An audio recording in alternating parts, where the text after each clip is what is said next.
Hello everyone, welcome to the unboxing of my brand new Spyderco Paramilitary 2. I had it out and had a look at it, but I just thought you'd want to see it in all its new glory. This is a bit of a response to a thread I posted on Blade Forums yesterday, because I had gotten delivery notification that my Paramilitary was here, but I was down visiting my mom at the time, so I had a few hour drive to come back, and sure enough, when I got to my mailbox, here it was. So it's kind of a kid at Christmas. So without further ado, here we go. Pull it open, sort of the standard Spyderco packaging, similar to what my Dragonfly 2 came in. There's a bit of a sheet in here talking about the differences between the previous Paramilitary, and here we are. My initial impressions of this knife are extremely favorable. It's kind of smooth as butter when it opens up, and with this gorgeous point, and it came open pretty sharp.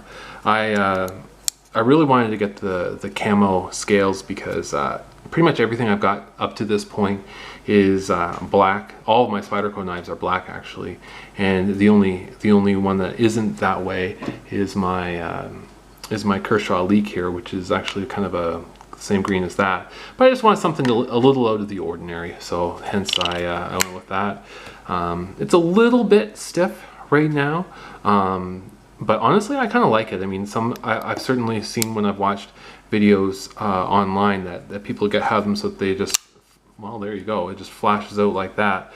I like it a little stiffer. I live in Canada, and one of the knife laws is that you can't have a knife that you can open either with gravity or centrifugal force. So I make sure that my pivot screw is usually a little tighter than average, just so that you know, in case I'm ever asked to try to open it without that it won't. And I'm quite happy with that there. But anyway, just in case someone hasn't seen a Paramilitary 2, I'm just going to put it beside some of my other knives. My current favorite EDC knife, and probably will continue to be my main EDC, is the Spyderco Cat. I think that it's a terrific little knife. So there it is, open, and I'll open this one here. Probably my first EDC knife that I picked up was, as I mentioned before, the Dragonfly 2. So I mean, it's the Dragonfly itself is barely as long as the handle of the Paramilitary. And then just for completeness, my other EDC here, the Kershaw Leek, and there that is there. So as you can see, it's by far the biggest knife that I have. I've heard the term EDC Plus thrown around. I guess, I mean, I know a lot of people do carry the Paramilitary 2 for their primary EDC blade.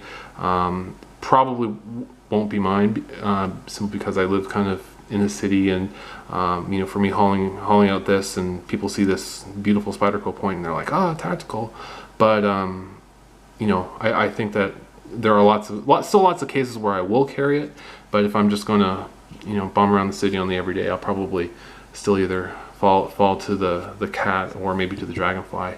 As I've mentioned in other videos, I'm not real fond of the Kershaw Leek, but boy, it's a beautiful knife, and I can't wait to have it out.